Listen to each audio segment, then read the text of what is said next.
ಎಲ್ಲರಿಗೂ ನಮಸ್ತೆ. ನಾನು ಈ ಕ್ಲಾಸಲ್ಲಿ ನವೋದಯ ಫಿಲ್ಮ್ಸ್ ಅಲ್ಲಿ chapter number 9 profit and loss, ಕನ್ನಡದಲ್ಲಿ ಲಾಭ ಮತ್ತು ನಷ್ಟ, ಈ ಚಾಪ್ಟರ್ದು ಬೇಸಿಕ್ ಕಾನ್ಸೆಪ್ಟ್ನ ಎಕ್ಸ್ಪ್ಲೇನ್ ಮಾಡ್ತೀನಿ. ಆಯ್ತಾ? ಒಂದು 5 ಇಂಪಾರ್ಟೆಂಟ್ ಫಾರ್ಮುಲಾಸ್ ಬರುತ್ತೆ. 5 ಇಂಪಾರ್ಟೆಂಟ್ ಫಾರ್ಮುಲಾಸ್ ಇದೆ, ಅದನ್ನ ವಿತ್ ಎಕ್ಸಾಂಪಲ್ ಎಕ್ಸ್ಪ್ಲೇನ್ ಮಾಡ್ತೀನಿ. ಫಸ್ಟ್ ನೋಡಿ, ಫಸ್ಟ್ ಫಾರ್ಮುಲಾ ಏನು ಬರುತ್ತೆ ಅಂದ್ರೆ profit profit equal to selling price minus cost price ಅಂತ ಬರುತ್ತೆ. ಆಯ್ತಾ? SP ಅಂದ್ರೆ ಸೆಲ್ಲಿಂಗ್ ಪ್ರೈಸು, CP ಅಂದ್ರೆ ಕಾಸ್ಟ್ ಪ್ರೈಸ್, ಕನ್ನಡದಲ್ಲಿ ಲಾಭ ಈಕ್ವಲ್ ಟು ಮಾರಿದ ಬೆಲೆ ಮೈನಸ್ ಕೊಂಡ ಬೆಲೆ. ಆಯ್ತಾ? ಇದನ್ನ ವಿತ್ ಎಕ್ಸಾಂಪಲ್ ಎಕ್ಸ್ಪ್ಲೇನ್ ಮಾಡ್ತೀನಿ. ನೋಡಿ, ಮಾರ್ಕೆಟ್ಗೆ ಹೋಗ್ತೀರಾ, ಮಾರ್ಕೆಟ್ಗೆ ಹೋಗ್ಬಿಟ್ಟು ಈ ಪೆನ್ ತಗೊಳ್ತೀರಾ. ಈ ಪೆನ್ 100 ರೂಪಾಯಿ ಇರುತ್ತೆ. ಆಯ್ತಾ? ಮಾರ್ಕೆಟ್ಗೆ ಹೋಗ್ಬಿಟ್ಟು 100 ರೂಪಾಯಿಗೆ ಈ ಪೆನ್ ತಗೋತೀರಾ. 100 ರೂಪಾಯಿಗೆ ಈ ಪೆನ್ನ ತಗೋತೀರಾ. ಆಯ್ತಾ? 100 ರೂಪಾಯಿಗೆ ತಗೊಂಡು ಈ ಪೆನ್ನ ನಿಮ್ಮ ಊರಿಗೆ ಹೋಗ್ಬಿಟ್ಟು 120 ರೂಪಾಯಿ ಮಾರ್ತೀರಾ. 100 ರೂಪಾಯಿಗೆ ತಗೊಂಡಿದ್ದೀರಾ ಮಾರ್ಕೆಟ್ಗೆ ಹೋಗ್ಬಿಟ್ಟು, ನಿಮ್ಮ ಊರಿಗೆ ಹೋಗ್ಬಿಟ್ಟು 120 ರೂಪಾಯಿ ಮಾರ್ತೀರಾ. 120 ರೂಪಾಯಿಗೆ ಮಾರ್ತೀರಾ. ಆಯ್ತಾ? ಈಗ ಪ್ರಾಫಿಟ್ ಆಯ್ತಾ ಲಾಸ್ ಆಯ್ತಾ? ನಿಮಗೆ ಪ್ರಾಫಿಟ್ ಆಯ್ತಾ ಲಾಸ್ ಆಯ್ತಾ? 20 ರೂಪಾಯಿ ಪ್ರಾಫಿಟ್ ಆಯ್ತು, 20 ರೂಪಾಯಿ ಲಾಭ ಆಯ್ತು. ಏನಾಯ್ತು? 20 ರೂಪಾಯಿ ಲಾಭ ಆಯ್ತು. ಆಯ್ತಾ? ಬೇಕು ಅಂದ್ರೆ ಈ ರೀತಿ ನೀವು ಡೈರೆಕ್ಟಾಗಿ ಫೈಂಡ್ ಔಟ್ ಮಾಡ್ಬೋದು.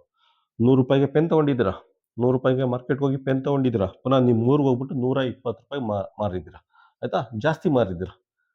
100 ರೂಪಾಯಿ ತಗೊಂಡು ಅದಕ್ಕಿಂತ ಜಾಸ್ತಿ ಬೆಲೆಗೆ ಮಾರಿದ್ದೀರಾ ಅಂದ್ರೆ ನಿಮಗೆ ಲಾಭ ಆಗಿದೆ. ಆಯ್ತಾ? ಈ ಕೇಸಲ್ಲಿ 20 ರೂಪಾಯಿ ಲಾಭ ಆಗಿದೆ. ಬೇಕು ಅಂದ್ರೆ ಈ ರೀತಿ ಡೈರೆಕ್ಟ್ ಆಗಿ ಅರ್ಥ ಮಾಡ್ಕೊಳ್ಳಿ. ಇಲ್ಲ ನಾನು ಫಾರ್ಮುಲಾ ಯೂಸ್ ಮಾಡ್ತೀನಿ ಅಂದ್ರೆ ಫಾರ್ಮುಲಾ ಯೂಸ್ ಮಾಡಿ. ನೋಡಿ, ಮಾರ್ಕೆಟ್ಗೆ ಹೋಗ್ಬಿಟ್ಟು ಎಷ್ಟು ರೂಪಾಯಿಗೆ ಪೆನ್ ತಗೊಂಡಿದ್ದೀರಾ? ಮಾರ್ಕೆಟ್ಗೆ ಹೋಗ್ಬಿಟ್ಟು ಕಾಸ್ಟ್ ಪ್ರೈಸ್ ಎಷ್ಟು ರೂಪಾಯಿಗೆ ಪೆನ್ ತಗೊಂಡಿದ್ದೀರಾ ಅಂದ್ರೆ 100 ರೂಪಾಯಿ. ಕೊಂಡ ಬೆಲೆ ಅಂದ್ರೆ 100 ರೂಪಾಯಿ, ಕಾಸ್ಟ್ ಪ್ರೈಸ್ ಅಂದ್ರೆ 100 ರೂಪಾಯಿ. ಆಯ್ತಾ? ಮಾರ್ಕೆಟ್ಗೆ ಹೋಗ್ಬಿಟ್ಟು 100 ರೂಪಾಯಿಗೆ ಪೆನ್ ತಗೊಂಡಿದ್ದೀರಾ. ಸೆಲ್ಲಿಂಗ್ ಪ್ರೈಸ್ ಎಷ್ಟು ರೂಪಾಯಿ ಮಾರಿದ್ದೀರಾ? ಎಷ್ಟು ರೂಪಾಯಿ ಮಾರಿದ್ದೀರಾ ಅಂದ್ರೆ 120 ರೂಪಾಯಿ ಮಾರಿದ್ದಾರೆ. ಮೈನಸ್ ಮಾಡಿ, 120 100 ಅಂದ್ರೆ 20 ರೂಪಾಯಿ. 20 ರೂಪಾಯಿ ಏನು ಪ್ರಾಫಿಟ್. 20 ರೂಪಾಯಿ ಏನಾಗಿದೆ ನಿಮಗೆ ಪ್ರಾಫಿಟ್ ಸಿಕ್ಕಿದೆ. ಆಯ್ತಾ? ಈ ರೀತಿ ಬೇಕಾದ್ರೆ ನೀವು ಫಾರ್ಮುಲಾ ಅಂದ್ರೆ ತಲೆನೇ ಯೂಸ್ ಮಾಡೋಷ್ಟಿಲ್ಲ. ಕಾಸ್ಟ್ ಪ್ರೈಸ್ ಅಂದ್ರೆ 100 ರೂಪಾಯಿ, ಸೆಲ್ಲಿಂಗ್ ಪ್ರೈಸ್ ಅಂದ್ರೆ 120. ಫಾರ್ಮುಲಾ ಸಬ್ಸ್ಟಿಟ್ಯೂಟ್ ಮಾಡ್ಬಿಟ್ಟು ಸಿಂಪ್ಲಿಫೈ ಮಾಡೋದಷ್ಟೇ. ಇಲ್ಲ ಅಂದ್ರೆ ಯೋಚನೆ ಮಾಡ್ಬೋದು. ಆಯ್ತಾ? 100 ರೂಪಾಯಿಗೆ ತೊಗೊಂಡಿದ್ದೀನಿ, ಆಯ್ತಾ? 120 ರೂಪಾಯಿ ಮಾರಿದ್ದೀನಿ, 20 ರೂಪಾಯಿ ಜಾಸ್ತಿ ರೇಟ್ ಮಾರಿದ್ದೀನಿ, ಸೊ 20 ರೂಪಾಯಿ ಪ್ರಾಫಿಟ್. ಈ ರೀತಿ ನೀವು ಫಾರ್ಮುಲಾದ ಅವಶ್ಯಕತೆ ಇಲ್ಲದಂತೆ ನೀವು ನೆನ್ಪಿಟ್ಕೋಬಹುದು. ಸೆಕೆಂಡ್ ಫಾರ್ಮುಲಾ ನೋಡಿ, ಸೆಕೆಂಡ್ ಫಾರ್ಮುಲಲ್ಲಿ ಲಾಸ್ ಬಗ್ಗೆ ಎಕ್ಸ್ಪ್ಲೈನ್ ಮಾಡಿದ್ದಾರೆ. ಲಾಸ್ ಅಂದ್ರೆ cost price minus selling price. ಆಯ್ತಾ? Loss equal to cost price minus selling price, ಕನ್ನಡದಲ್ಲಿ ನಷ್ಟ ಅಂದ್ರೆ ಕೊಂಡ ಬೆಲೆಯಲ್ಲಿ ಮಾರಿದ ಬೆಲೆನ ಮೈನಸ್ ಮಾಡಿದ್ರೆ ನಮಗೆ ನಷ್ಟ ಸಿಗುತ್ತೆ. ಆಯ್ತಾ? ಕೊಂಡ ಬೆಲೆಯಲ್ಲಿ ಮಾರಿದ ಬೆಲೆನ ಮೈನಸ್ ಮಾಡಿದ್ರೆ ನಮಗೆ ನಷ್ಟ ಸಿಗುತ್ತೆ. ಆಯ್ತಾ? ಇದನ್ನು ಅಷ್ಟೇ ಒಂದು ಎಕ್ಸಾಂಪಲ್ ತಗೊಂಡು ಎಕ್ಸ್ಪ್ಲೇನ್ ಮಾಡ್ತೀನಿ. ಮಾರ್ಕೆಟ್ಗೆ ಹೋಗ್ತೀರಾ, ಮಾರ್ಕೆಟ್ಗೆ ಹೋಗ್ಬಿಟ್ಟು 100 ರೂಪಾಯಿಗೆ ಈ ಪೆನ್ನ ತಗೋತೀರಾ. ಆಯ್ತಾ? ಮಾರ್ಕೆಟ್ಗೆ ಹೋಗ್ಬಿಟ್ಟು 100 ರೂಪಾಯಿಗೆ ಈ ಪೆನ್ ತಗೊಳ್ತೀರಾ. ಮಾರ್ಕೆಟ್ ಹೋಗ್ತೀರಾ ನೀವು, ಮಾರ್ಕೆಟ್ಗೆ ಹೋಗ್ಬಿಟ್ಟು 100 ರೂಪಾಯಿನ ಕೊಟ್ಬಿಟ್ಟು ಈ ಪೆನ್ ತಗೋತೀರಾ. ಆಯ್ತಾ? ಅದಾದ್ಮೇಲೆ ನಿಮ್ಮ ಊರಿಗೆ ಹೋಗ್ತೀರಾ, ನಿಮ್ಮ ಊರಿಗೆ ಹೋಗ್ಬಿಟ್ಟು 70 ರೂಪಾಯಿ ಮಾರ್ತೀರಾ ಇದನ್ನ. ಆಯ್ತಾ? ಇದನ್ನ 70 ರೂಪಾಯಿಗೆ ಮಾರ್ತೀರಾ. ಅರ್ಥ ಆಯ್ತಾ? ಮಾರ್ಕೆಟ್ಗೆ ಹೋಗಿದ್ರ, ಮಾರ್ಕೆಟ್ಗೆ ಹೋಗ್ಬಿಟ್ಟು 100 ರೂಪಾಯಿ ಕೊಟ್ಟು ಪೆನ್ ತಗೊಂಡು ನಿಮ್ಮ ಊರಿಗೆ ಹೋಗ್ಬಿಟ್ಟು ಅದಕ್ಕಿಂತ ಕಡಿಮೆ ಬೆಲೆ ಅಂದ್ರೆ 70 ರೂಪಾಯಿಗೆ ಮಾರಿದ್ದೀರಾ. ಪ್ರಾಫಿಟ್ ಆಯ್ತಾ ಲಾಸ್ ಆಯ್ತಾ? ನೋಡಿದ್ರೆ ಗೊತ್ತಾಗುತ್ತೆ, ಲಾಸ್ ಆಯ್ತು, ನಮಗೆ ನಷ್ಟ ಆಯ್ತು. ಎಷ್ಟು ನಷ್ಟ ಆಯ್ತು? 30 ರೂಪಾಯಿ ನಷ್ಟ ಆಯ್ತು. ನಾವು 100 ರೂಪಾಯಿಗೆ ಪೆನ್ ತಗೊಂಡು ಮಾರ್ಕೆಟ್ಗೆ ಹೋಗ್ಬಿಟ್ಟು ನಮ್ಮ ಊರಿಗೆ ಹೋಗ್ಬಿಟ್ಟು 70 ರೂಪಾಯಿ ಮಾರಿದ್ದೀವಿ, ಅದಕ್ಕಿಂತ ಕಡಿಮೆ ಬೆಲೆ. ಆಯ್ತಾ? 30 ರೂಪಾಯಿ ಕಡಿಮೆ ಬೆಲೆಗೆ ಮಾರಿದ್ದೀವಿ ಅಂದ್ರೆ ನಮಗೆ 30 ರೂಪಾಯಿ ಲಾಸ್ ಆಗಿದೆ. ಆಯ್ತಾ? ಇದನ್ನ ಫಾರ್ಮುಲಾ ಹೆಂಗ್ ಹಾಕ್ತೀರಾ? ಕಾಸ್ಟ್ ಪ್ರೈಸ್ ಕೊಂಡ ಬೆಲೆ. ಎಷ್ಟು ರೂಪಾಯಿಗೆ ಪರ್ಚೇಸ್ ಮಾಡಿದ್ದು ನೀವು? ಮಾರ್ಕೆಟ್ಗೆ ಹೋಗ್ಬಿಟ್ಟು 100 ರೂಪಾಯಿಗೆ ಪರ್ಚೇಸ್ ಮಾಡಿದಿರಾ. ಮಾರ್ಕೆಟ್ಗೆ ಹೋಗ್ಬಿಟ್ಟು 100 ರೂಪಾಯಿಗೆ ಪರ್ಚೇಸ್ ಮಾಡಿದಿರಾ, ಮತ್ತೆ ನಿಮ್ಮೂರಿಗೆ ಹೋಗಿ ಎಷ್ಟು ರೂಪಾಯಿ ಮಾರಿದಿರಾ? ನಿಮ್ಮೂರಿಗೆ ಹೋಗ್ಬಿಟ್ಟು 70 ರೂಪಾಯಿಗೆ ಮಾರಿದಿರಾ. ಆಯ್ತಾ? ನಿಮ್ಮೂರಿಗೆ ಹೋಗ್ಬಿಟ್ಟು 70 ರೂಪಾಯಿಗೆ ಮಾರಿದಿರಾ. ಎಷ್ಟಾಯ್ತು? ಮೈನಸ್ ಮಾಡಿ, ಜಸ್ಟ್ 30 ರೂಪಾಯಿ ಲಾಸ್ ಆಯ್ತು. ಆಯ್ತಾ? ನಿಮ್ಗೆ ಎಷ್ಟು ಲಾಸ್ ಆಯ್ತು? 30 ರೂಪಾಯಿ ಲಾಸ್ ಆಯ್ತು. ಈ ರೀತಿ ಬೇಕಾದ್ರೆ ನೆನ್ಪಿಟ್ಕೊಳ್ಳಿ. ನಾನು ಸಾಮಾನ್ಯವಾಗಿ ಸಜೆಸ್ಟ್ ಮಾಡೋದೆಲ್ಲ ಮಕ್ಕಳಿಗೆ ಜಸ್ಟ್ ಕಾನ್ಸೆಪ್ಟ್ ಯೂಸ್ ಮಾಡಿ, ತಲೆ ಯೂಸ್ ಮಾಡಿ, ಫಾರ್ಮುಲಾ ಯೂಸ್ ಮಾಡೋಕೆ ಹೋಗ್ಬೇಡಿ, ಜಸ್ಟ್ ತಲೆ ಯೂಸ್ ಮಾಡಿ. 100 ರೂಪಾಯಿಗೆ ಪೆನ್ ತೊಗೊಂಡಿದ್ದೀರಾ, ಆಯ್ತಾ? 120 ರೂಪಾಯಿ ಮಾರಿದ್ದೀರಾ, ಅದಕ್ಕಿಂತ ಜಾಸ್ತಿ ಬೆಲೆಗೆ ಮಾರಿದ್ದೀರಾ ಅಂದರೆ ನಿಮಗೆ ಲಾಭ ಆಯಿತು. ಆಯ್ತಾ? 100 ರೂಪಾಯಿಗೆ ಪೆನ್ ತೊಗೊಂಡಿದ್ದೀರಾ, ನೀವು 70 ರೂಪಾಯಿಗೆ ಮಾರಿದ್ದೀರಾ, ಅಂದರೆ ಇದಕ್ಕಿಂತ ಕಡಿಮೆ ಬೆಲೆಗೆ ಮಾರಿದ್ದೀರಾ ಅಂದರೆ ನಷ್ಟ ಆಯಿತು. ಅರ್ಥ ಆಯ್ತಾ? ಈ ರೀತಿ ನೀವು ತಲೆ ಯೂಸ್ ಮಾಡಿ, ಫಾರ್ಮುಲಾ ಅಲ್ಲ, ನೀವು ತಲೆ ಯೂಸ್ ಮಾಡಿ. ನವೋದಯ ಅಥವಾ ಯಾವುದೇ ಒಂದು ಕಾಂಪಿಟೇಟಿವ್ ಎಕ್ಸಾಮ್ನ ಕ್ವಾಲಿಫೈ ಆಗಬೇಕು ಅಂದರೆ ನಾವು ತಲೆ ಯೂಸ್ ಮಾಡಬೇಕು. ಆಯಿತಾ? ಆ ರೀತಿ ನೀವೇ ನೆನ್ಪಿಟ್ಕೊಳ್ಳಿ. ನೆಕ್ಸ್ಟ್ ನೋಡಿ, ಪರ್ಸೆಂಟೇಜ್ ಪ್ರಾಫಿಟ್. ಆಯಿತಾ? ಪರ್ಸೆಂಟೇಜ್ ಪ್ರಾಫಿಟ್ಟು, ಆಯಿತಾ? ಅದು ಫಾರ್ಮುಲಾ ಏನಿದೆ? Profit divided by cost price into 100. ಆಯಿತಾ? ನೆಕ್ಸ್ಟ್ ಶೇಕಡ ಲಾಭ. ಇಂಗ್ಲೀಷಲ್ಲಿ ಪರ್ಸೆಂಟೇಜ್ ಪ್ರಾಫಿಟ್ ಅಂತ ಹೇಳ್ತಾರೆ, ಕನ್ನಡದಲ್ಲಿ ಶೇಕಡ ಲಾಭ ಅಂತ ಹೇಳ್ತಾರೆ. ಯಾವ ರೀತಿ ಫೈಂಡ್ ಔಟ್ ಮಾಡ್ತೀರಾ? ಮೇಲ್ಗಡೆ ಲಾಭ ಆಯ್ತಾ, ಎಷ್ಟು ಲಾಭ ಬಂತು ಮೇಲ್ಗಡೆ ಹಾಕಿ, ಕೆಳಗಡೆ ಕೊಂಡ ಬೆಲೆ ಇಂಟು 100 ಮಾಡಿದ್ರೆ ನಮಗೆ ಶೇಕಡ ಲಾಭ ಸಿಗುತ್ತೆ ಆಯ್ತಾ. ಆಕ್ಚುಲಿ ನವೋದಯ ಸಿಲೆಬಸ್ ಅಲ್ಲಿ ಇತ್ತೀಚೆಗೆ ರಿವಿಷನ್ ಆಗಿದೆ, ಸಿಲೆಬಸ್ ಚೇಂಜ್ ಆಗಿದೆ, ಅದರಲ್ಲಿ ಪರ್ಸೆಂಟೇಜ್ ಅನ್ನೋ ಕಾನ್ಸೆಪ್ಟ್ ನ ತೆಗೆದುಬಿಟ್ಟಿದ್ದಾರೆ ಆಯ್ತಾ. ಪರ್ಸೆಂಟೇಜ್ ಅನ್ನೋ ಕಾನ್ಸೆಪ್ಟ್ ನ ತೆಗೆದೇ ಬಿಟ್ಟಿದ್ದಾರೆ ಆಯ್ತಾ. ಶೇಕಡ ಅಥವಾ ಪರ್ಸೆಂಟೇಜ್ ಅನ್ನೋ ಚಾಪ್ಟರ್ನೇ ತೆಗೆದುಬಿಟ್ಟಿದ್ದಾರೆ ಆಯ್ತಾ. ನಾನೆಲ್ಲ ನಿಮ್ಗೆಲ್ಲ ಸಜೆಸ್ಟ್ ಮಾಡೋದು ಮಕ್ಕಳಿಗೆ, ಯಾವುದೇ ಕಾರಣಕ್ಕೂ ಈ ಚಾಪ್ಟರ್ನ ಮಿಸ್ ಮಾಡಕ್ ಹೋಗ್ಬೇಡಿ. ಅದರಲ್ಲಿ ಈ ಕಾನ್ಸೆಪ್ಟ್ ಇದೆಯಲ್ಲ, ಪರ್ಸೆಂಟೇಜ್ ಅಥವಾ ಶೇಕಡ ಲಾಭ ಅಥವಾ ಶೇಕಡ ನಷ್ಟ, ಈ ಕಾನ್ಸೆಪ್ಟ್ನ ಯಾವುದೇ ಕಾರಣಕ್ಕೂ ಮಿಸ್ ಮಾಡಬೇಡಿ. ಏನಕ್ಕೆ ಅಂತ ಹೇಳ್ತೀನಿ. ನಿಮ್ದು ನವೋದಯ ಎಕ್ಸಾಮ್ಗೆ 80 ಕ್ವಶನ್ ಇರುತ್ತಪ್ಪ, 80 ಕ್ವಶನ್ ಇರುತ್ತೆ. ನೀವೇನಾರ ಒಂದು 75 ಏನಾರು ತೆಗೆದ್ರೆ 80 ಕ್ವಶನ್ ಇರುತ್ತೆ. ನೀವು 75 ಕರೆಕ್ಟ್ ಆನ್ಸರ್ ಮಾಡಿದ್ರೆ ನಿಮಗೆ 75 ಮಾರ್ಕ್ಸ್ ಸಿಗುತ್ತೆ. ಅರ್ಥ ಆಗ್ತಾ ಇದೆಯಾ? ನಿಮಗೆ ಟೋಟಲ್ ನವೋದಯ ಮೇನ್ ಎಕ್ಸಾಮ್ಗೆ 80 ಕ್ವಶನ್ ಕೊಡ್ತಾರೆ. 80 ಕ್ವಶನಲ್ಲಿ 75 ಕ್ವಶನ್ನ ಕರೆಕ್ಟಾಗಿ ಮಾಡಿದ್ರೆ, 75 ಸರಿ ಉತ್ತರನ ಕೊಟ್ಟರೆ ನೀವು ಈ ರೀತಿ ಬರ್ತೀರ. 80 ಕ್ವಶನ್ಗೆ 75 ಸರಿಯಾಗಿ ನಾನು ಮಾಡಿದೆ ಅಂತ. ಸಾಮಾನ್ಯವಾಗಿ ನವೋದಯ ರಿಸಲ್ಟ್ ಮಕ್ಕಳು ಮತ್ತು ಪೇರೆಂಟ್ಸ್ ಎಲ್ಲ ಪರ್ಸೆಂಟೇಜಲ್ಲಿ ಹೇಳ್ತಾರೆ. 90%, 95%, 99% ಆಯ್ತಾ, 80%, 85%, 65% ಅಂದ್ಬಿಟ್ಟು ಸಾಮಾನ್ಯವಾಗಿ ಯಾರೇ ನವೋದಯ ರಿಸಲ್ಟ್ ಕೇಳಿ ಎಲ್ಲ ಪರ್ಸೆಂಟೇಜಲ್ಲಿ ಕೇಳ್ತಾರೆ. ನೀವು ಪರ್ಸೆಂಟೇಜ್ ಕಾನ್ಸೆಪ್ಟ್ನೇ ಅರ್ಥ ಆಗಲಿಲ್ಲ ಅಂದ್ರೆ ನೀವು ಪರ್ಸೆಂಟೇಜ್ ಯಾವ ರೀತಿ ಕ್ಯಾಲ್ಕುಲೇಟ್ ಮಾಡ್ತೀರಾ? ನಿಮ್ಗೆ ಹೆಂಗೆ ಹೋಗುತ್ತೆ? ನಿಮಗೆ ಹೆಂಗೆ ಕ್ಯಾಲ್ಕುಲೇಟ್ ಮಾಡ್ತೀರಾ? ವರ್ಷ ಪೂರ್ತಿ ನವೋದಯ ಕೋಚಿಂಗ್ ಹೋಗ್ಬಿಟ್ಟು ನೀವು ಪರ್ಸೆಂಟೇಜ್ ಕ್ಯಾಲ್ಕುಲೇಟ್ ಮಾಡೋಕ್ಕೆ ಟೀಚರ್ ಹತ್ರ ಪುನಃ ಹೋಗಿ ಕೇಳ್ಬೋದು. ಸರ್ ನಂದು 80 ಕ್ವಶನ್ಗೆ 75 ಸರಿ ಮಾಡಿದ್ದೀನಿ, ನಂದು ಪರ್ಸೆಂಟೇಜ್ ಕ್ಯಾಲ್ಕುಲೇಟ್ ಮಾಡ್ಕೊಡಿ ಸರ್ ಅಂದ್ಬಿಟ್ಟು ಟೀಚರ್ ಹತ್ರ ಹೋಗ್ಬೇಕಾಗುತ್ತೆ ಆಯ್ತಾ. ಒಂಥರ ಹ್ಯಾಂಡಿಕ್ಯಾಪ್ ಮಾಡಿಬಿಟ್ಟಿದ್ದಾರೆ ನಮ್ಮನ್ನು ಆಯ್ತಾ. ಇದೊಂಥರ ಮ್ಯಾಥಮೆಟಿಕ್ಸಲ್ಲಿ ಹ್ಯಾಂಡಿಕ್ಯಾಪ್ ಮಾಡ್ದಂಗೆ, ಅಂದರೆ ಕೈಕಾಲು ಮುರಿದಾಕ್ಬಿಟ್ಟಂಗೆ. ಈ ಕಾನ್ಸೆಪ್ಟ್ ಏನೋ ಕಲೀಲಿಲ್ಲ ಅಂದರೆ ಹೇಳೋದನ್ನೆಲ್ಲ ಹ್ಯಾಂಡಿಕ್ಯಾಪ್ ಮಾಡ್ದಂಗೆ ಮಕ್ಕಳನ್ನ, ಮತ್ತು ಮ್ಯಾಥಮೆಟಿಕ್ಸಲ್ಲಿ ಹ್ಯಾಂಡಿಕ್ಯಾಪ್ ಮಾಡ್ದಂಗೆ. ಇದು ಇಂಥ ಅವಿವೇಕಿಗಳು ನವೋದಯ ವಿದ್ಯಾಲಯ ಸಮಿತಿಲಿದ್ದೀರಾ, ಇಂಥ ಅವಿವೇಕಿಗಳು ಪೂರ್ತಿ ಪ್ರಪಂಚದಲ್ಲಿ ಹುಡುಗರು ಸಿಗಲ್ಲ. ಯಾಕಂದರೆ ಇದೆಲ್ಲ ಬೇಸಿಕ್ ಕಾನ್ಸೆಪ್ಟ್ ಇದ್ದಂಗೆ, ನಮಗೆ ಜೀವನ ಪೂರ್ತಿ ಬೇಕಾಗುತ್ತೆ, ಜೀವನ ಪರ್ಯಂತ ಬೇಕಾಗುತ್ತೆ ನಮಗೆ.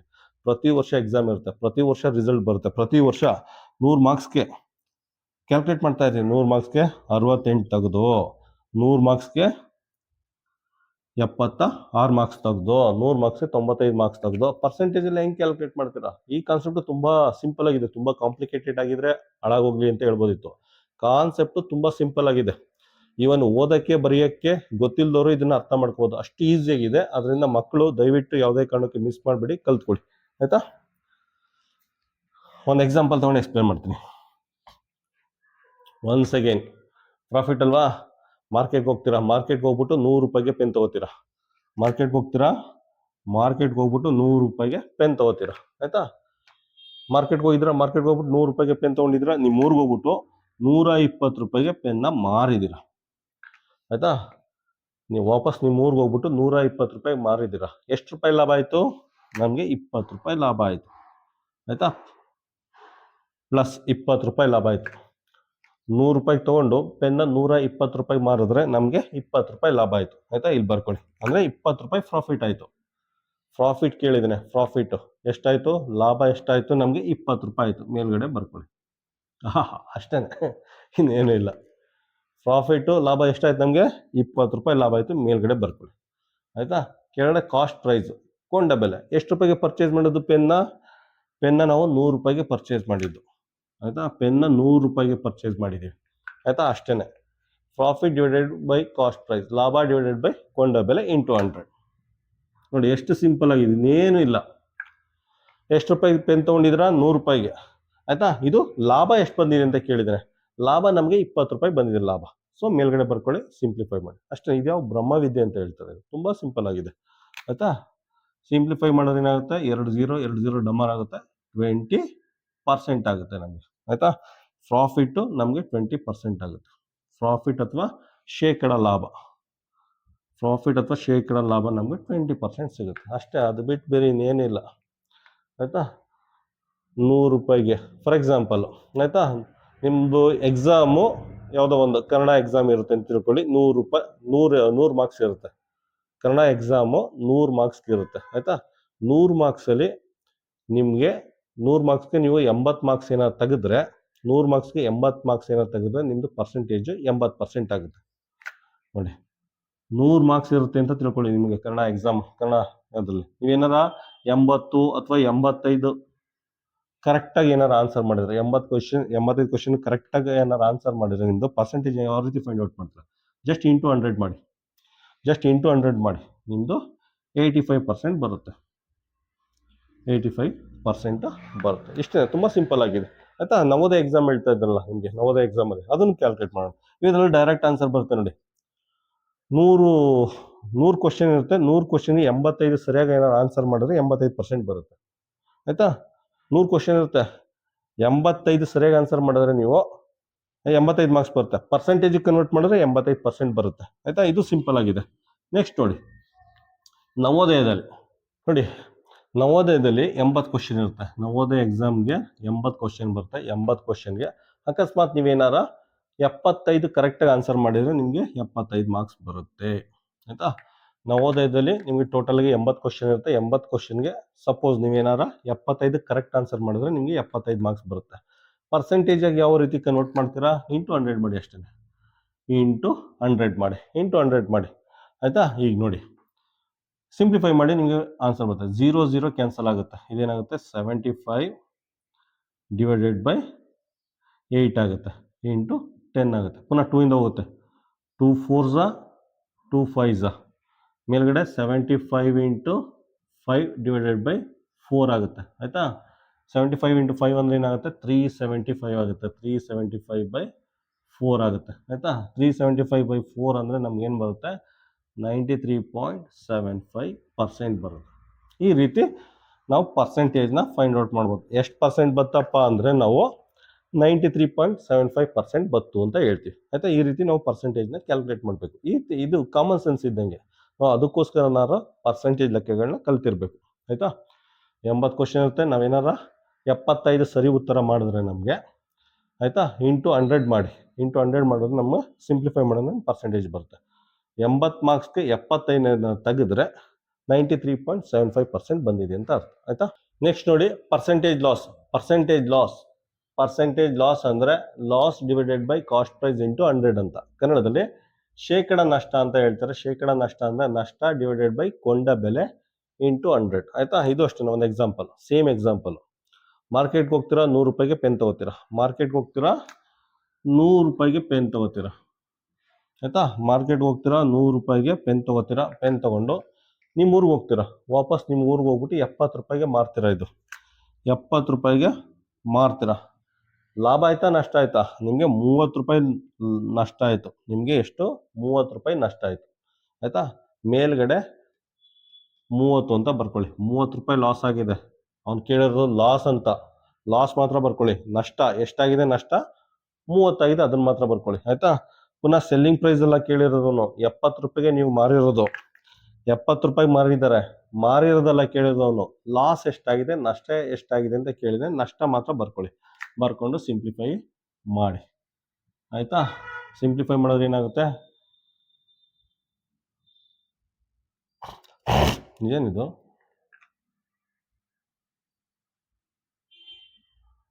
ಸರಿ, 30 ರೂಪಾಯಿ.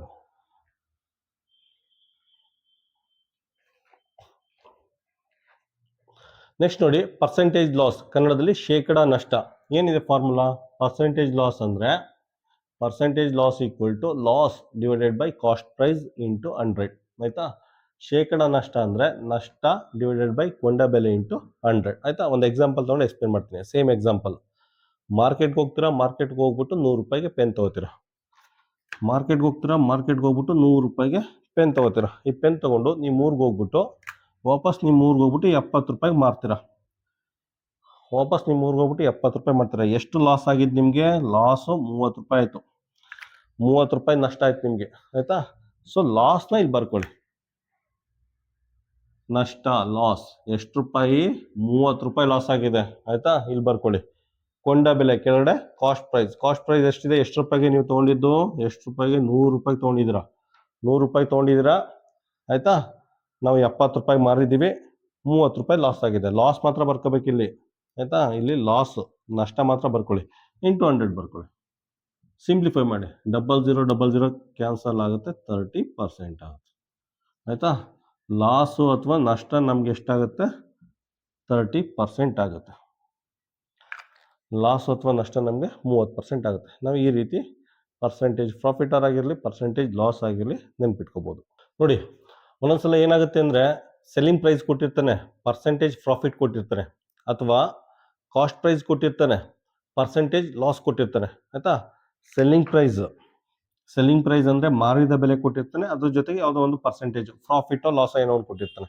ಪ್ರಾಫಿಟ್ ಆಗಿರ್ಬೋದು, ಲಾಸ್ ಆಗಿರ್ಬೋದು ಕೊಡ್ತಾನೆ. ಇನ್ನೊಂದ್ಸಲ ಏನು ಮಾಡ್ತಾನೆ, ಸೆಲ್ಲಿಂಗ್ ಪ್ರೈಸ್ ಕೊಟ್ಟಿರ್ತಾನೆ, ಪರ್ಸೆಂಟೇಜ್ ಲಾಸ್ ಕೊಟ್ಟಿರ್ತಾನೆ, ಕ್ವಶನಲ್ಲಿ ಪರ್ಸೆಂಟೇಜ್ ಲಾಸ್ ಕೊಟ್ಟಿರ್ತಾನೆ. ಅಥವಾ ಇನ್ನೊಂದ್ಸಲ ಏನು ಮಾಡ್ತಾನೆ, ಕಾಸ್ಟ್ ಪ್ರೈಸ್ ಕೊಟ್ಟಿರ್ತಾನೆ, ಕಾಸ್ಟ್ ಪ್ರೈಸ್ ಕೊಟ್ಬಿಟ್ಟು ಪರ್ಸೆಂಟೇಜ್ ಪ್ರಾಫಿಟ್ ಏನೋ ಕೊಟ್ಟಿರ್ತಾನೆ. ಇನ್ನೊಂದ್ಸಲ ಏನಾಗುತ್ತೆ, ಕಾಸ್ಟ್ ಪ್ರೈಸ್ ಕೊಟ್ಟಿರ್ತಾನೆ, ಪರ್ಸೆಂಟೇಜ್ ಲಾಸ್ ಕೊಟ್ಟಿರ್ತಾನೆ. ಆಯಿತಾ, ಅರ್ಥ ಮಾಡ್ಕೊಳ್ಳಿ. ಯಾವುದೇ ಒಂದು ಕ್ವಶನಲ್ಲಿ ಸೆಲ್ಲಿಂಗ್ ಪ್ರೈಸ್ ಅಂದರೆ ಮಾರಿದ ಬೆಲೆ, ಅದ್ರ ಜೊತೆಗೆ ಪರ್ಸೆಂಟೇಜ್ ಪ್ರಾಫಿಟ್ ಏನಾರು ಕೊಟ್ರೆ, ಶೇಕಡ ಲಾಭ ಏನಾರು ಕೊಟ್ರೆ, ಮಾರಿದ ಬೆಲೆ ಅದ್ರ ಜೊತೆಗೆ ಶೇಕಡ ಲಾಭ ಏನಾದ್ರು ಕೊಟ್ರೆ, ಅಥವಾ ಸೆಲ್ಲಿಂಗ್ ಪ್ರೈಸ್ ಜೊತೆಗೆ ಪರ್ಸೆಂಟೇಜ್ ಲಾಸ್. ಸೆಲ್ಲಿಂಗ್ ಪ್ರೈಸ್ ಅಂದರೆ ಮಾರಿದ ಬೆಲೆ, ಅದ್ರ ಜೊತೆಗೆ ಶೇಕಡ ನಷ್ಟ. ಆಯಿತಾ, ಮಾರಿದ ಬೆಲೆ ಜೊತೆಯಲ್ಲಿ ಶೇಕಡ ನಷ್ಟ ಏನಾದ್ರು ಕೊಟ್ರೆ. ಆಯಿತಾ, ಇನ್ನೊಂದು ಕೇಸಲ್ಲಿ ಕಾಸ್ಟ್ ಪ್ರೈಸ್ ಅದ್ರ ಜೊತೆಗೆ ಪರ್ಸೆಂಟೇಜ್ ಪ್ರಾಫಿಟ್ ಕೊಟ್ರೆ. ಕಾಸ್ಟ್ ಪ್ರೈಸ್ ಅಂದರೆ ಕೊಂಡ ಬೆಲೆಗೆ ಶೇಕಡ ಲಾಭ ಏನಾರು ಕೊಟ್ರೆ, ಅದ್ರ ಜೊತೆಗೆ ಅದು ಏನಾರು ಕೊಟ್ರೆ. ಅಥವಾ cost price percentage loss. Cost price ಅಂದರೆ ಕೊಂಡ ಬೆಲೆ ಜೊತೆಗೆ ಶೇಕಡ ನಷ್ಟ. ಈ ರೀತಿ ಯಾವುದೋ ಒಂದು ಕ್ವಶನ್ ಯಾವ್ದಾರ ಒಂದು ಏನಾರು ಕೊಟ್ಟರೆ, ಯಾವ್ದಾರು ಎರಡು ಕೊಡ್ತಾನೆ, ಯಾವ್ದಾರು ಈ ತರ ಒಂದು ಕ್ವಶನ್ ಇವೆರಡು ಕಾಂಬಿನೇಷನ್, ಅಥವಾ ಇವೆರಡು ಕಾಂಬಿನೇಷನ್, ಯಾವ್ದಾರ ಇದು ಏನಾರ ಕೊಟ್ರೆ ನೀವು ಆ ಟೈಮಲ್ಲಿ ಈ ಫಾರ್ಮುಲಾ ಯೂಸ್ ಮಾಡ್ಬೇಕಾಗುತ್ತೆ. ಅರ್ಥಾಯ್ತಾ? ಶೇಕಡ ಲಾಭ, ಶೇಕಡ ನಷ್ಟ ಅಂತ ಕೊಟ್ಬಿಟ್ಟು ಕಾಸ್ಟ್ ಪ್ರೈಸ್ನೋ ಸೆಲ್ಲಿಂಗ್ ಪ್ರೈಸ್ನೋ ಫೈಂಡ್ ಔಟ್ ಮಾಡಿ ಅಂತ ಕೇಳಿದ್ರೆ ಆ ಟೈಮಲ್ಲಿ ಈ ಫಾರ್ಮುಲಾ ಯೂಸ್ ಮಾಡಬೇಕಾಗುತ್ತೆ. ಆಯ್ತಾ, ಈ ಫಾರ್ಮುಲಾ ನೋಡಿ, ಸೆಲ್ಲಿಂಗ್ ಪ್ರೈಸ್ ಅವನೇನೋ ಪರ್ಸೆಂಟೇಜ್ ಏನೋ ಪ್ರಾಫಿಟ್ ಕೇಳಿದ್ರೆ ನೋಡಿ, ಪರ್ಸೆಂಟೇಜ್ ಪ್ರಾಫಿಟ್ ಏನಾರು ಕೊಟ್ಬಿಟ್ಟು ಸೆಲ್ಲಿಂಗ್ ಪ್ರೈಸ್ ಅಥವಾ ಕಾಸ್ಟ್ ಪ್ರೈಸ್ ಫೈಂಡ್ ಔಟ್ ಮಾಡಿ ಅಂದರೆ ಈ ಫಾರ್ಮುಲಾ ಯೂಸ್ ಮಾಡಿ. ಆಯಿತಾ, ಕನ್ನಡದಲ್ಲಿ ಶೇಕಡ ಲಾಭ ಕೊಟ್ಬಿಟ್ಟು, ಶೇಕಡ ಲಾಭ ಕೊಟ್ಬಿಟ್ಟು ಅದ್ರ ಜೊತೆಗೆ ಮಾರಿದ ಬೆಲೆನೋ ಕೊಂಡ ಬೆಲೆನೋ ಕೊಡ್ತೇನೆ, ಎರಡರಲ್ಲೊಂದು ಕೊಟ್ಬಿಟ್ಟು ಫೈಂಡ್ ಔಟ್ ಮಾಡಿ ಅಂದರೆ ಈ ಫಾರ್ಮುಲಾ ಯೂಸ್ ಮಾಡಬೇಕಾಗುತ್ತೆ. ಆಯಿತಾ, ಇದು ಪರ್ಸೆಂಟೇಜ್ ಪ್ರಾಫಿಟ್ಗೆ ಹೇಳ್ತಾ ಇದ್ದೀನಲ್ಲ. ಪರ್ಸೆಂಟೇಜ್ ಪ್ರಾಫಿಟ್ ಕೊಡ್ತಾನೆ ಅಥವಾ ಶೇಕಡ ಲಾಭ ಕೊಡ್ತಾರೆ. ಕನ್ನಡದಲ್ಲಿ ಶೇಕಡ ಲಾಭ, ಇಂಗ್ಲೀಷಲ್ಲಿ ಪರ್ಸೆಂಟೇಜ್ ಪ್ರಾಫಿಟ್ ಶೇಕಡ ಲಾಭ ಕೊಟ್ಬಿಟ್ಟು ಕಾಸ್ಟ್ ಪ್ರೈಸ್ ಕೊಂಡ ಬೆಲೆ ಕೊಟ್ಬಿಟ್ಟು ಇದನ್ನ ಫೈಂಡ್ ಔಟ್ ಮಾಡಿ ಅಂತ ಕೇಳ್ತಾನೆ. ಆಯ್ತಾ, ಆ ಥರ ಕೇಳಿದ್ರೆ ಈ ಫಾರ್ಮುಲಾ ಯೂಸ್ ಮಾಡಿ. ಅಥವಾ ಪರ್ಸೆಂಟೇಜ್ ಪ್ರಾಫಿಟ್ ಶೇಕಡ ಲಾಭ ಕೊಡ್ತಾನೆ, ಸೆಲ್ಲಿಂಗ್ ಪ್ರೈಸ್ ಮಾರಿದ ಬೆಲೆ ಕೊಟ್ಬಿಟ್ಟು ಕಾಸ್ಟ್ ಪ್ರೈಸ್ನ ಫೈಂಡ್ ಔಟ್ ಮಾಡಿ ಅಂದರೆ ಈ ಫಾರ್ಮುಲಾ ಯೂಸ್ ಮಾಡಿ. ಅದೇ ರೀತಿ ಪರ್ಸೆಂಟೇಜ್ ಲಾಸ್ ಶೇಕಡ ನಷ್ಟ, ಅದ್ರ ಜೊತೆಗೆ ಕಾಸ್ಟ್ ಪ್ರೈಸ್ ಕೊಂಡ ಬೆಲೆ ಕೊಟ್ಬಿಟ್ಟು ಸೆಲ್ಲಿಂಗ್ ಪ್ರೈಸ್ನ ಫೈಂಡ್ ಔಟ್ ಮಾಡಿ ಅಂದರೆ ಈ ಫಾರ್ಮುಲಾ ಯೂಸ್ ಮಾಡಿ. ಆಯಿತಾ, ಅಕಸ್ಮಾತ್ ಪರ್ಸೆಂಟೇಜ್ ಲಾಸು, ಶೇಕಡ ನಷ್ಟ ಇವೆರಡನ್ನ ಕೊಟ್ಬಿಟ್ಟು ಸೆಲ್ಲಿಂಗ್ ಪ್ರೈಸ್ ಮಾರಿದ ಬೆಲೆನ ಕೊಟ್ಬಿಟ್ಟು ಕಾಸ್ಟ್ ಪ್ರೈಸ್ನ ಫೈಂಡ್ ಔಟ್ ಮಾಡಿ ಅಂದರೆ ಈ ಫಾರ್ಮುಲಾ ಯೂಸ್ ಮಾಡಿ. ಯಾವಾಗ ಈ ಫಾರ್ಮುಲಾ ಯೂಸ್ ಮಾಡೋದು? ಪರ್ಸೆಂಟೇಜ್ ಪ್ರಾಫಿಟ್ ಶೇಕಡ ಲಾಭ ಇದ್ದಾಗ ಈ ಫಾರ್ಮುಲಾ ಯೂಸ್ ಮಾಡಿ, ಪರ್ಸೆಂಟೇಜ್ ಲಾಸ್ ಶೇಕಡ ನಷ್ಟ ಇದ್ದಾಗ ಈ ಫಾರ್ಮುಲಾ ಯೂಸ್ ಮಾಡಿ. ಅಷ್ಟೇ, ಸಿಂಪಲ್ ಕಾನ್ಸೆಪ್ಟ್. ಪರ್ಸೆಂಟೇಜ್ ಪ್ರಾಫಿಟ್ ಶೇಕಡ ಲಾಭ ಇದ್ದಾಗ ಈ ಫಾರ್ಮುಲಾ ಯೂಸ್ ಮಾಡಿ, ಪರ್ಸೆಂಟೇಜ್ ಲಾಸು ಶೇಕಡ ನಷ್ಟ ಇದ್ದಾಗ ಈ ಫಾರ್ಮುಲಾ ಯೂಸ್ ಮಾಡಿ. ಅಷ್ಟೇ. ಆಯಿತಾ, ನೆಕ್ಸ್ಟ್ ಈ ಫಾರ್ಮುಲಾ ನೆನ್ಪಿಟ್ಕೊಳ್ಳೋದು ಎಕ್ಸ್ಪ್ಲೇನ್ ಮಾಡ್ತೀನಿ ನೋಡಿ. ಈಗ ಈ ಫಾರ್ಮುಲಾನ ಯಾವ ರೀತಿ ನೆನ್ಪಿಟ್ಕೊಳ್ತೀರಾ ಅದನ್ನ ಎಕ್ಸ್ಪ್ಲೇನ್ ಮಾಡ್ತೀನಿ ನೋಡಿ.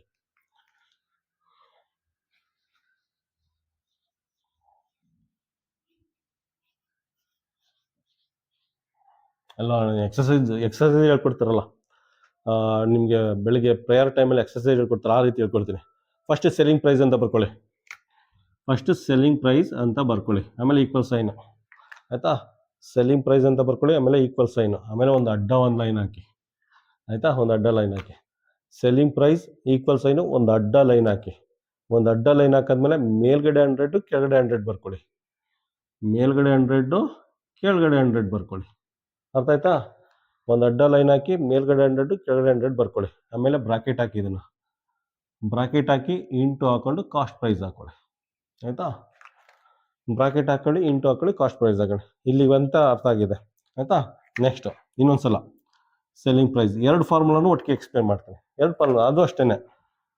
ಒಂದು ಅಡ್ಡ ಲೈನ್ ಹಾಕೊಳ್ಳಿ, ಕೆಳಗಡೆ 100 ಮೇಲ್ಗಡೆ 100 ಬ್ರಾಕೆಟ್ ಹಾಕೊಳ್ಳಿ, ಕಾಸ್ಟ್ ಪ್ರೈಸು. ಆಯಿತಾ, ಕನ್ನಡ ಮೀಡಿಯಂ ಮಕ್ಕಳಿಗೆ ಕಾಸ್ಟ್ ಪ್ರೈಸ್ ಅಂದ್ರೇನು? ಕೊಂಡ ಬೆಲೆ. ಆಯಿತಾ, ಕೊಂಡ ಬೆಲೆ. ಸೆಲ್ಲಿಂಗ್ ಪ್ರೈಸ್ ಅಂದರೆ ಮಾರಿದ ಬೆಲೆ. ಕಾಸ್ಟ್ ಪ್ರೈಸ್, ಸೆಲ್ಲಿಂಗ್ ಪ್ರೈಸ್ ಅಂದರೆ ಮಾರಿದ ಬೆಲೆ, ಕಾಸ್ಟ್ ಪ್ರೈಸ್ ಅಂದರೆ ಕೊಂಡ ಬೆಲೆ. ಸರಿನಾ? ಇದು ಕಾಮನ್ ಆಗಿ ಬರ್ಕೋಬೇಕು. ಆಯಿತಾ, ನೆಕ್ಸ್ಟ್ ನೋಡಿ, ಪರ್ಸೆಂಟೇಜ್ ಪ್ರಾಫಿಟ್ ಏನಾದ್ರು ಕೇಳಿದ್ರೆ ಪ್ಲಸ್ ಪಿ ಅಂತ ಹಾಕೊಳ್ಳಿ, ಆಯ್ತಾ.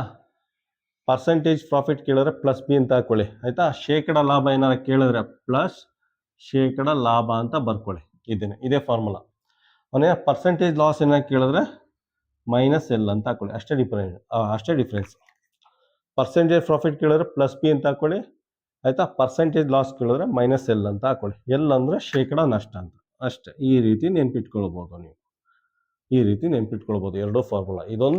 ಇದೊಂದು ಫಾರ್ಮುಲಾ ಏನಾದ್ರು ಸರಿಯಾಗಿ ಅರ್ಥ ಮಾಡ್ಕೊಂಡ್ರೆ ಈ ಚಾಪ್ಟರ್ ಮೇಲೆ ಯಾವುದೇ ರೀತಿ ಕ್ವಶನ್ ಬಂದು ಸಾಲ್ವ್ ಮಾಡ್ಬೋದು. ಇದೆಲ್ಲ ಕಾನ್ಸೆಪ್ಟ್ ಓರಿಯೆಂಟೆಡ್. ಜಸ್ಟ್ ಇಮ್ಯಾಜಿನ್ ಮಾಡ್ಕೊಂಡ್ರೆ ನಮ್ಗೆ ಸಾಕಾಗುತ್ತೆ, ಆಯ್ತಾ. ಜಸ್ಟ್ ಇಮ್ಯಾಜಿನ್ ಮಾಡ್ಕೊಂಡ್ರೆ ಸಾಕಾಗುತ್ತೆ, ಫಾರ್ಮುಲಾ ಅವಶ್ಯಕತೆ ಇಲ್ಲ. ಆದರೆ ಇದಕ್ಕೆ ಫಾರ್ಮುಲಾ ಬೇಕಾಗುತ್ತೆ. ಈ ರೀತಿ ಲೆಕ್ಕಗಳು ಕೊಟ್ಟಾಗ ಫಾರ್ಮುಲಾ ಬೇಕಾಗುತ್ತೆ. ಅದನ್ನ ಯಾವ ರೀತಿ ನೆನ್ಪಿಟ್ಕೊಳ್ಳಿ, ಜಸ್ಟ್ ಆಯ್ತಾ. ಸೆಲ್ಲಿಂಗ್ ಪ್ರೈಸ್ ಈಕ್ವಲ್ ಟು, ಆಯ್ತಾ, ಸೆಲ್ಲಿಂಗ್ ಪ್ರೈಸ್ ಈಕ್ವಲ್ ಟು ಒಂದು ಅಡ್ಡ ಲೈನ್ ಹಾಕೊಳ್ಳಿ, ಕೆಳಗಡೆ 100 ಮೇಲ್ಗಡೆ 100 ಅಂತ ಬರ್ಕೊಳ್ಳಿ. ಅದಾದ್ಮೇಲೆ ಬ್ರಾಕೆಟ್ ಹಾಕೊಳ್ಳಿ, ಇಂಟು ಕಾಸ್ಟ್ ಪ್ರೈಸ್ ಅಂತ ಬರ್ಕೊಳ್ಳಿ, ಆಯ್ತಾ. ಅವನೇನಾದ್ರು ಪ್ರಾಫಿಟ್ ಏನಾರು ಕೊಟ್ರೆ ಪ್ಲಸ್ ಪಿ ಅಂತ ಮೇಲ್ಗಡೆ ಬರ್ಕೊಳ್ಳಿ. ಅವನೇನಾರು ಲಾಸ್ ಕ್ವಶನ್ ಏನಾರು ಮೆನ್ಷನ್ ಮಾಡಿದ್ರೆ ಮೈನಸ್ ಎಲ್ ಅಂತ ಬರ್ಕೊಂಡು ಸಾಲ್ವ್ ಮಾಡಿ, ಆಯ್ತಾ. ಫಾರ್ಮುಲಾ ಅಷ್ಟೇ. ಈ ರೀತಿ ನೆನ್ಪಿಟ್ಕೊಂಡಿರ್ಬೇಕು ನೀವು. ನೆನಪಿನ ಶಕ್ತಿ ಸುಮ್ಮನೆ ಹಂಗೆ ಬಂದ್ಬಿಡಲ್ಲ, ಪ್ರಾಕ್ಟೀಸ್ ಮಾಡೋದ್ರಿಂದ ಬರುತ್ತೆ, ಆಯ್ತಾ. ಫಾರ್ಮುಲಾಗಳೆಲ್ಲ ಇದೇ ರೀತಿ ನೆನ್ಪಿಟ್ಕೊಳ್ಳಿ. ಇನ್ನೊಂದ್ಸಲ ಹೇಳ್ತಾ ಇದ್ದೀನಿ, ಆಯ್ತಾ. ಒಂದು ಬಯಾಟ್ ಮಾಡ್ಕೊಂಡು ಕಲ್ತ್ಕೋಬಹುದು. ಎರಡನೇದು ಬರ್ದು ಕಲ್ತ್ಕೋಬಹುದು. ಮೂರನೇದು ಇಮ್ಯಾಜಿನೇಷನ್ ಮಾಡ್ಕೊಂಡು ಕಲ್ತ್ಕೋಬಹುದು. ಇಮ್ಯಾಜಿನೇಷನ್ ಮಾಡ್ಕೊಳ್ಳೋಕೆ ನಿಮಗೆ ಪೆನ್ನು ಬೇಕಾಗಿಲ್ಲ, ಪೇಪರ್ ಬೇಕಾಗಿಲ್ಲ, ಆಯ್ತಾ. ಹಿಂಗೆ ಕೈಯಲ್ಲೇ ಗಾಳಿ ಮೇಲೆ ಬರೆಯೋದು. S P selling price equal to, ನೋಡಿ, S P selling price equal to ಒಂದು ಅಡ್ಡ ಲೈನ್ ಹಾಕಿದೆ. ಕೆಳಗಡೆ 100 ಮೇಲ್ಗಡೆ 100, ಆಯ್ತಾ. ಕೆಳಗಡೆ 100 ಮೇಲ್ಗಡೆ 100. ಅದಾದ್ಮೇಲೆ ಬ್ರಾಕೆಟ್ ಹಾಕ್ತೀನಿ, ಇಂಟು ಕಾಸ್ಟ್ ಪ್ರೈಸ್ ಅಂತ ಹಾಕ್ತೀನಿ, ಆಯ್ತಾ. ಈಗ ಕ್ವಶನ್ ಅಲ್ಲಿ ಪ್ರಾಫಿಟ್ ಏನಾರು ಕೇಳಿದ್ರೆ ಮೇಲ್ಗಡೆ ಪ್ಲಸ್ ಪಿ ಅಂತ ಹಾಕ್ತೀನಿ. ಕ್ವಶನ್ ಅಲ್ಲಿ ಅವನೇನ ಲಾಸ್ ಏನಾರ ಮೆನ್ಷನ್ ಮಾಡಿದ್ರೆ ಮೈನಸ್ ಎಲ್ ಅಂತ ಹಾಕ್ತೀನಿ, ಆಯ್ತಾ. ಈ ರೀತಿ ನೀವು ಫಾರ್ಮುಲಾ ನೆನ್ಪಿಟ್ಕೊಳ್ಳಿ.